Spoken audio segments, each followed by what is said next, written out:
chance with the Chicago White Sox and quickly proved he could swing the bat.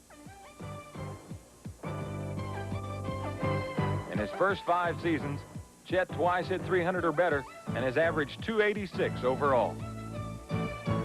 As a 2-time All-Star, Chet proved he's no lemon in center field.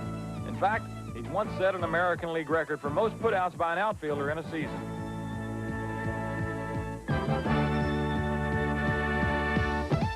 Chet can gun him down and run him down.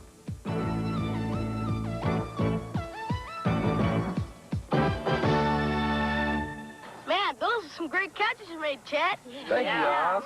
I really enjoy playing center field. You know, especially in Comiskey Park, being that it is the biggest center field in all of baseball, you have a lot of room to roam out there. So you get a chance to make a lot more great plays than perhaps in some of the smaller ballparks. But taking us back to the play that Chicken had earlier, you know, the most difficult thing for an outfielder to have to do is to know when to go back and catch the ball and to know when to play the ball off the fence. And I think that in Chicken's case, I think that what happened is he didn't know how far the fence was. So it's important before you even play to have an idea where the fence is, to know how far you have to go back before you will reach the fence. And what I've learned in playing the outfield is that it's a lot easier to go back in on the ball than it is to go back. So if you're kind of like shy about going back, perhaps maybe you should stand back and play maybe a couple of steps farther back, especially when you have guys like Johnny Bench hitting.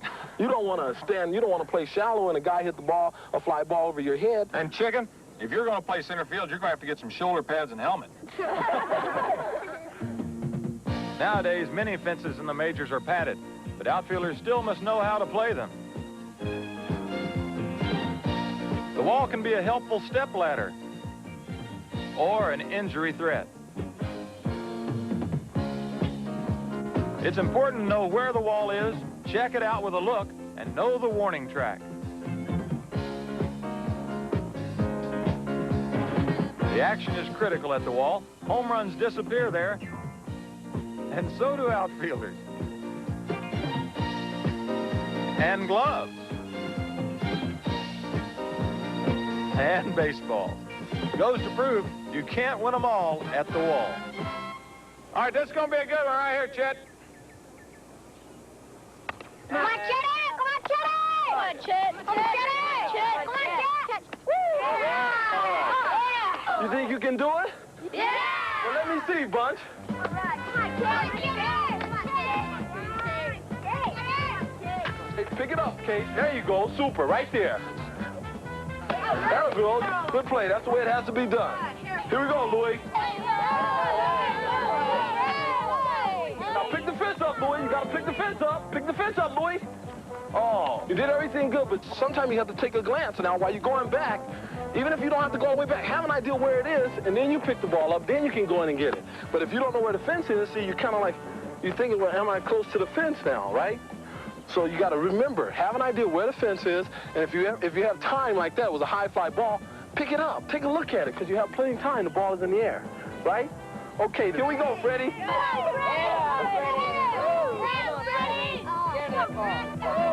Come here, Freddie. Here we go, Freddie.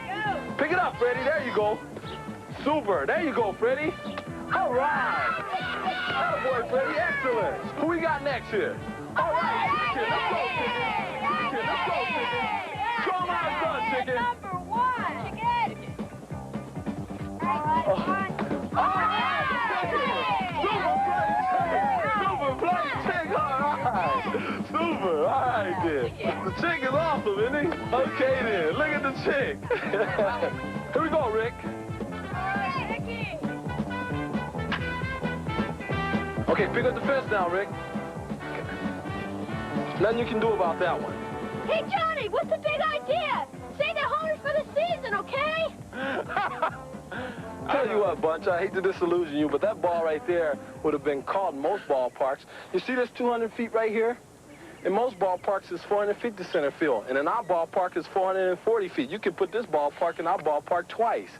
So you see, every ballpark is different. And for a player and a fan, it's very important that you know what each ballpark has to offer. I know something that all ballparks have in common. What's that, Sam? Bases. Nope. The flagpole. Dugouts. Nope. Players. The pitcher's mound. That's it.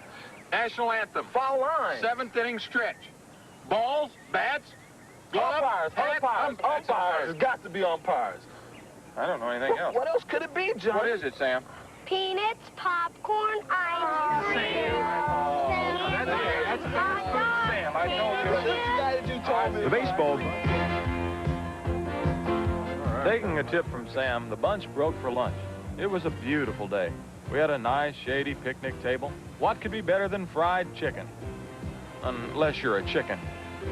Everything was fine till I looked at our most valuable eater. This is good. Sam, what on earth have you got on your plate? 4 hot dogs, 2 buns, a cake. Now look at even the chicken. Look at this. Chicken's got better stuff than that. You got to eat something that's well balanced. Well balanced to me. Oh, Sam. I meant the type of food that you eat. Your body's like a machine. You got to keep on putting food into it to supply the power. Whether you're playing baseball out there or whether you're, you know, just even going to school. If you eat a balanced diet, good food, drink your milk and your orange juice, then when you go to school, you're going to have a better attitude. Chet, I know you have to eat good.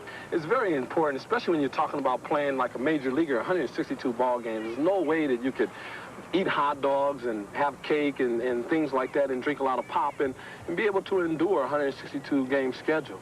It's just grueling. Hey, guys, let's go play some more outfield. Yeah! Ho. Sit back down here. First of all, you haven't finished your dinner. And now you want to go out and your food hadn't even settled. We got plenty of time now. We got time to play. But let's let it settle down. Anybody have any questions for Chet? Yeah, I do. Do you think a girl will ever play in the major leagues? Well, Kate, do you think you want to be a major leaguer? Yeah. Well, that's good. I think that's important that you have that positive attitude. It may not be just around the corner. You may be the first one. If you believe you can be the first one and you go out and try it, you shouldn't be ashamed if you don't make it. Because someday a woman might make it, and probably will. And if they do, then more power to her. Well, Butch, I'll tell you one thing.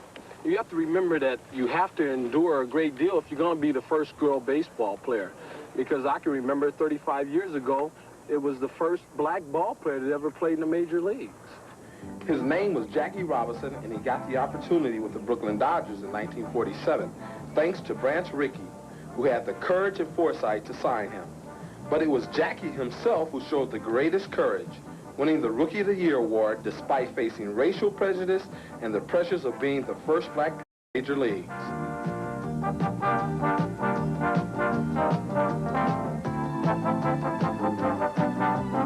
Jackie didn't fail. He won a batting title and 2 stolen base titles. His favorite play, stealing home. Robinson helped Brooklyn win a world championship in 1955, was elected to the Hall of Fame in 1962, and will always live on in the game's memory as a brilliant performer and a truly courageous hero. So you see, Kate, what seems impossible today may be commonplace tomorrow. Hey, John, do you ever think that a chicken will make the major league? That sounds like chicken impossible to me. But in some chicken empire, in the distant galaxy far beyond the Milky Way, a chicken may be making his...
Okay, Hollywood chicken, I caught your act. Enough of the funny business. Come on now, let's catch some fly balls. If you're going to ever make it to the major leagues, you're going to have to catch some fly balls. Come on now, show me how to catch a fly. Oh, okay. Enough of the funny business. Come on now. Let me show you how to catch a fly ball here. Okay, the first thing is that you always want to remember to catch the ball with two hands. The reason why I say catch the ball with two hands is because you have the other hand free, right? So you can always catch the ball like this, and if the ball happens to come out of your glove, you have the other hand free to catch it, right? Right, that's important, right? Okay, and the second reason why we want to catch the ball on this side, because we always want to be in position to throw the baseball. So if we catch the baseball and we got our body in position to throw, it's a lot easier than catching the ball with one hand on this side, coming back over, transferring the ball to this hand, and throwing.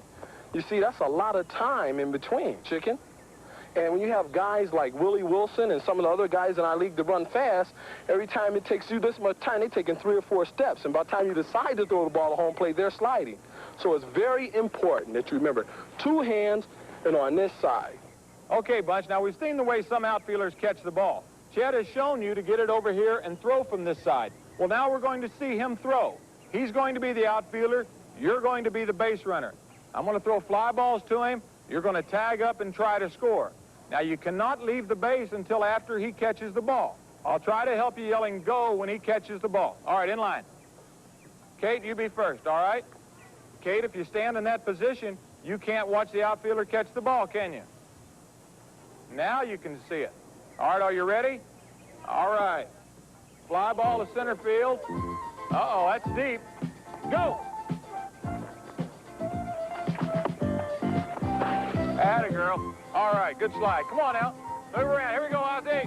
Nice throw, Chet. Come on now. Go! Oh, it's going to be a tough one. Oh, I make you look good, don't I? Super play, Johnny. Make me a star here. All right, Freddie, be ready now. Be alive. All right. Little liner out to center. Fred, go! Oh, perfect. Now, if only where's my runner? Where's my runner? All right, nice going. Nice throwing, Chet. Super. All right, here's Louie. Now we got to go for Louie. All right, here we go. Oh, he left early, so you cheat. And the catcher goes out and he got. All right. See, now I was just thrown down to the third baseman. He'd tagged the bag and you'd been out because I saw you leave too early. All right. Here comes Rick now. Here you go. He's back. Oh, he's deep now. Oh, my. Yes. Yes, sir. How we do it, Chet? Okay, here's the chicken. Here's our last shot. Pump it up here a little bit. Ready? All right. Fly ball to center field. Oh, all right. Oh, that's perfect. And he slides away, and he's out. All right. Oh, yeah.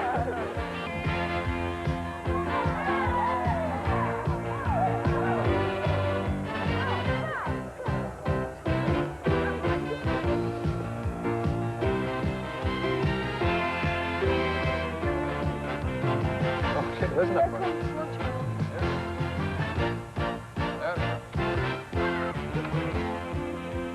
All right, Chick, here's your all-star ballot, okay?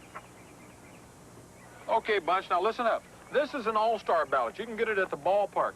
And as a fan, you have the right to select the starters for next year's all-star team.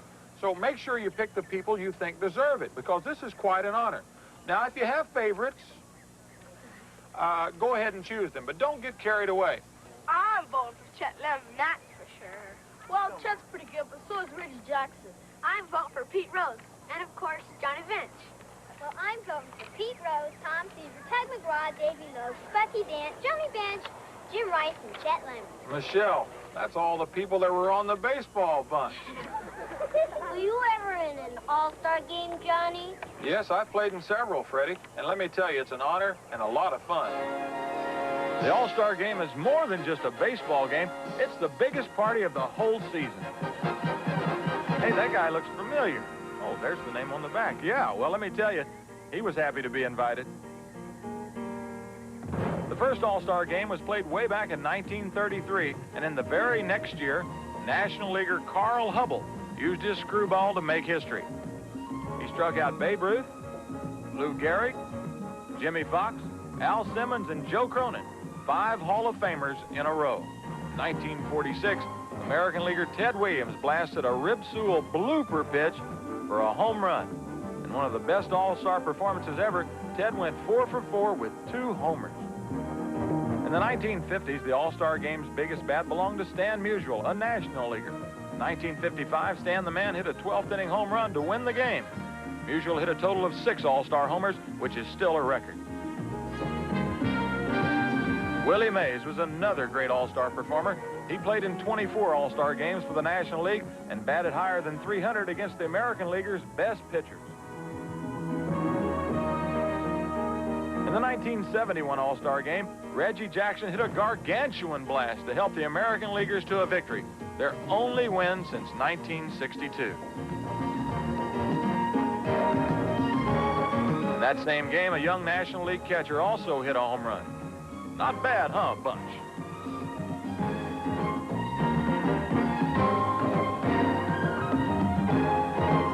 Hey, this could be habit forming. Well, it's always nice to help your team win. And my team, the National League, has won 17 of the last 18 games. Not just with home runs, but with defense, too. Take my word for it, Bunch. It's fun to be an all-star. I made my league's all-star team. Me too. Fellows, that's not quite as impressive as what Johnny's done. Harold, they should be proud of making an all-star team no matter what league they play in. Let me ask you, how many of you play in Little League? Oh, I do. Good. Well, that's a fine place to learn how to play, and you should play as much as you possibly can. Youth leagues are a great place to learn. There are a lot of youth leagues. Babe Ruth League, Police Athletic League, and school leagues. But if you don't make an all-star team, don't be downhearted. Only a couple players from each team can make the all-star team. So go out there next year and just try harder. Chicken. Chicken. Chicken. What are you doing? Let me have that. You haven't punched out a single name. Oh, you wrote them in at the bottom. All right, let's see. Me, Chicken, Sam, Louie, Ozzie. Yeah. Right. These are all the baseball bunch, Chicken. Well, you have to give him credit.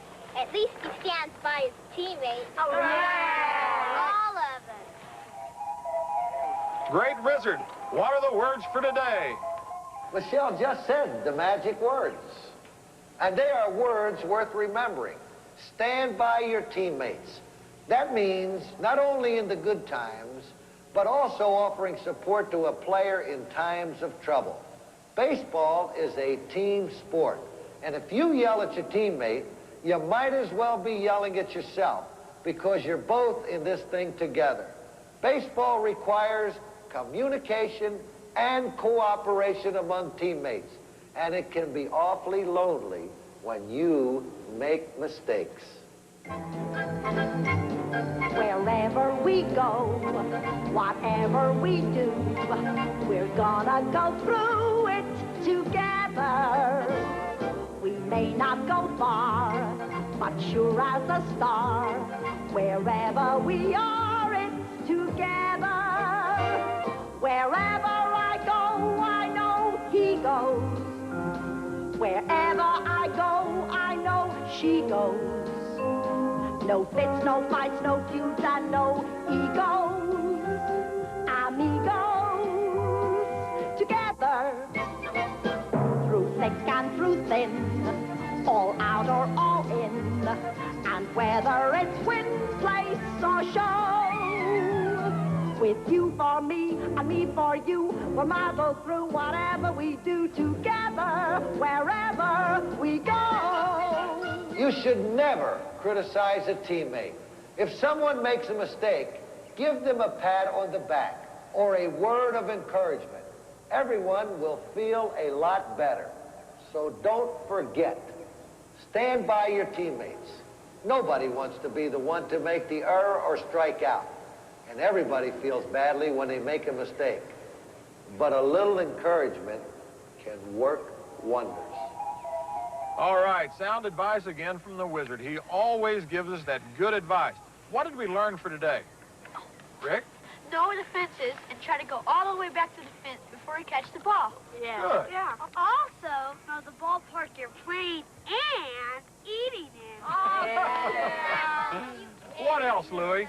Catch the ball with 2 hands towards your throwing side and make some good, quick throws. Right. The important thing is not everybody can make the all-star team. So just go out there and have fun.